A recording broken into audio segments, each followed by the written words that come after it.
Our story today is called The Cask of Amontillado. It was written by Edgar Allan Poe. Here is Larry West with the story.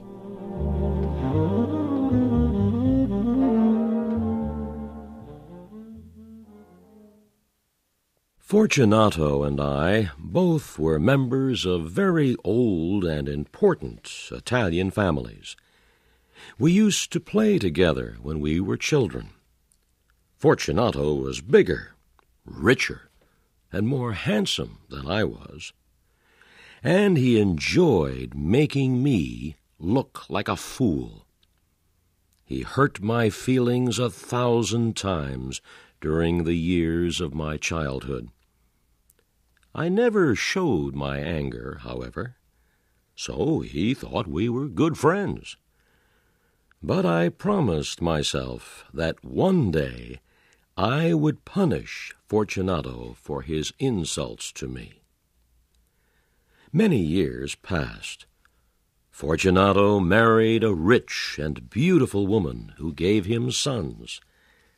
Deep in my heart, I hated him, but I never said or did anything that showed him how I really felt. When I smiled at him, he thought it was because we were friends. He did not know it was the thought of his death that made me smile. Everyone in our town respected Fortunato. Some men were afraid of him because he was so rich and powerful. He had a weak spot, however. He thought he was an excellent judge of wine. I also was an expert on wine. I spent a lot of money buying rare and costly wines. I stored the wines in the dark rooms under my family's palace. Our palace was one of the oldest buildings in the town. The Montresor family had lived in it for hundreds of years. We had buried our dead in the rooms under the palace. These tombs were quiet, dark places that no one but myself ever visited. Late one evening, during carnival season, I happened to meet Fortunato on the street. He was going home alone from a party. Fortunato was beautiful in his silk suit, made of many colors, yellow, green, purple, and red. On his head he wore an orange cap, covered with little silver bells. I could see he had been drinking too much wine. He threw his arms around me. He said he was glad to see me.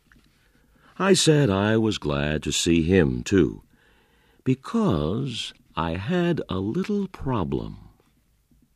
"What is it?" he asked, putting his large hand on my shoulder.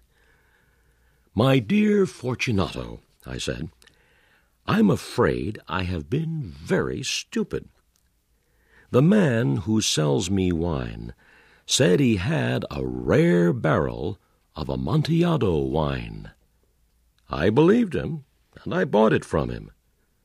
But now I'm not so sure that the wine is really Amontillado." "What?" he said. "A cask of Amontillado at this time of year? An entire barrel? Impossible." Yes, I was very stupid.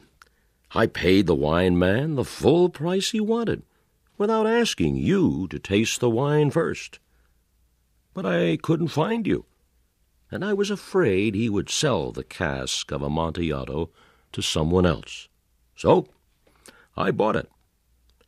"A cask of Amontillado?" Fortunato repeated. "Where is it?" I pretended I didn't hear his question. Instead, I told him I was going to visit our friend Lucrezi.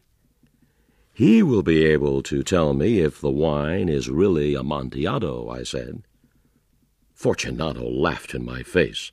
"Lucrezi cannot tell Amontillado from vinegar." I smiled to myself and said, "But some people say that he is as good a judge of wine as you are." Fortunato grabbed my arm. "Take me to it," he said. "I'll taste the Amontillado for you." "But, my friend," I protested, "it is late. The wine is in my wine cellar, underneath the palace. Those rooms are very damp and cold, and the walls drip with water." "I don't care," he said. "I am the only person who can tell you if your wine man has cheated you. Lucrece cannot." Fortunato turned, and still holding me by the arm, pulled me down the street to my home. The building was empty. My servants were enjoying carnival. I knew they would be gone all night. I took 2 large candles, lit them, and gave one to Fortunato. I started down the dark, twisting stairway, with Fortunato close behind me. At the bottom of the stairs, the damp air wrapped itself around our bodies. "Where are we?" Fortunato asked. "I thought you said the Cask of Amontillado was in your wine cellar." "It is," I said. "The wine cellar is just beyond these tombs where the dead of my family are kept." "Surely you are not afraid of walking through the tombs?" He turned and looked into my eyes. "Tombs?" he said. He began to cough. The silver bells on his cap jingled. "My poor friend," I said, "how long have you had that cough?" "It's nothing," he said. But he couldn't stop coughing. "Come," I said firmly, "we will go back upstairs. Your health is important. You are rich, respected, admired, and loved. You have a wife and children. Many people would miss you if you died. We will go back before you get seriously ill. I can go to Lucrece for help with the wine." "No," he cried. "This cough is nothing.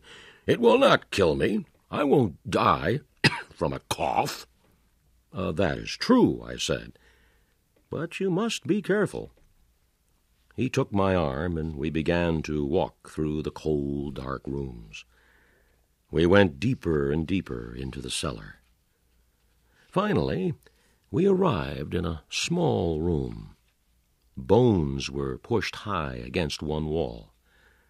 A doorway in another wall opened to an even smaller room, about 1 meter wide and 2 meters high. Its walls were solid rock. "Here we are," I said. "I hid the Cask of Amontillado in there." I pointed to the smaller room. Fortunato lifted his candle and stepped into the tiny room. I immediately followed him. He stood stupidly staring at 2 iron handcuffs chained to a wall of the tiny room. I grabbed his arms and locked them into the metal handcuffs. It took only a moment. He was too surprised to fight me. I stepped outside the small room. "Where is the Amontillado?" he cried. "Ah, yes," I said, "the Cask of Amontillado." I leaned over and began pushing aside the pile of bones against the wall. Under the bones was a basket of stone blocks, some cement, and a small shovel. I had hidden the materials there earlier. I began to fill the doorway of the tiny room with stones and cement. By the time I laid the first row of stones, Fortunato was no longer drunk. I heard him moaning inside the tiny room for 10 minutes. Then there was a long silence. I finished the second and third rows of stone blocks. As I began the fourth row, I heard Fortunato begin to shake the chains that held him to the wall. He was trying to pull them out of the granite wall. I smiled to myself and stopped working so that I could better enjoy listening to the noise. After a few minutes, he stopped. I finished the fifth, the sixth, and the seventh rows of stones. The wall I was building in the doorway was now almost up to my shoulders. Suddenly, loud screams burst from the throat of the chained man. For a moment, I worried. What if someone heard him? Then I placed my hand on the solid rock of the walls and felt safe. I looked into the tiny room where he was still screaming, and I began to scream too. My screams grew louder than his, and he stopped. It was now almost midnight. I finished the 8th, the 9th, and the 10th rows. All that was left was a stone for the last hole in the wall. I was about to push it in when I heard a low laugh from behind the stones. The laugh made the hair on my head stand up. Then Fortunato spoke in a sad voice that no longer sounded like him. He said, "Well, you have played a good joke on me. We will laugh about it soon over a glass of that Amontillado. But isn't it getting late? My wife and my friends will be waiting for us. Let us go." "Yes," I replied, "let us go." I waited for him to say something else. I heard only my own breathing. "Fortunato," I called. No answer. I called again. "Fortunato." Still no answer. I hurried to put the last stone into the wall and put the cement around it. Then I pushed the pile of bones in front of the new wall I had built. That was 50 years ago. For half a century now, no one has touched those bones. May he rest in peace.